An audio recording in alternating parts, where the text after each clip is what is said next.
Производство отопительных радиаторов состоит из ряда технологичных процедур и начинается с плавки алюминия. Слитки весом в 20 кг закладывают в задний отсек печи. Температура плавления более 700 градусов.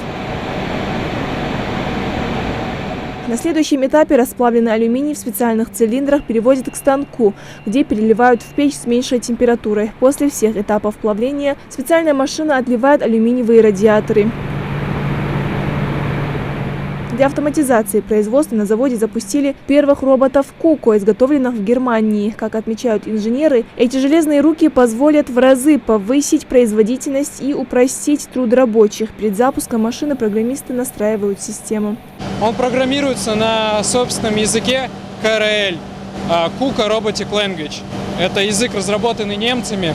Соответственно, через компьютер забиваются программы в его контроллер, после чего он исполняет работу с комплексом, общается с периферией, с литьевой машиной, и, соответственно, таким образом мы интегрируемся с машиной, и это позволяет автоматизировать производство.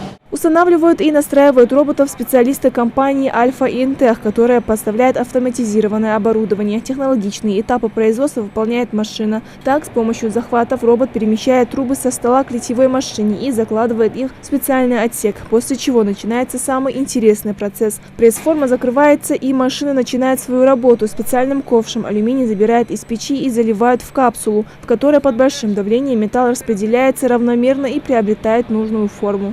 Когда пресс-форма открывается, изделие примерно 150 градусов по Цельсию необходимо забрать, охладить и обломать. Этим и занимается робот. Он подходит, берет уже отлитое изделие. Это отлитое изделие он ставит на стойку охлаждения. Когда 3 минуты выйдет, он берет это изделие и ставит на обломщик. Это устройство облома литника спроектировано полностью нами с нуля. Соответственно, нигде в мире больше такого нет.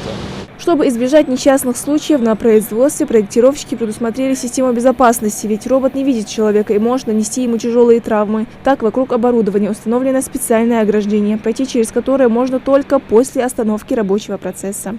У нас есть световые барьеры. Световые барьеры – это такое устройство, которое позволяет с одной стороны проходить беспрепятственно в комплекс, но с другой стороны, если в этот момент, когда робот работает, пересечь этот световой барьер, то комплекс остановится. Робот будет знать, что кто-то прошел внутрь.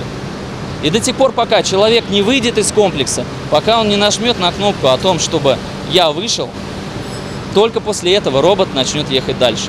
Преимущество алюминиевых радиаторов в легкости, компактности, высоком рабочем давлении, максимальной теплоотдаче. Выпускают на заводе и биметаллические радиаторы, которые рассчитаны на повышенное давление в системе отопления. Запуск предприятия обеспечить дополнительными налоговыми отчислениями как городской бюджет, так и республиканский. Люди, которые будут работать здесь, учитывая, что на заводе компьютеризированы технологические линии, они вынуждены будут учиться и получать высокую квалификацию. Руководство завода строит далеко идущие планы. Так, после выпуска первой партии будут наращивать производительные мощности и наряду со стандартными радиаторами запустят производство специальных декоративных. Индир Манкива, Исмаил Гатагажев, Хаваш Гойгов, Новости 24.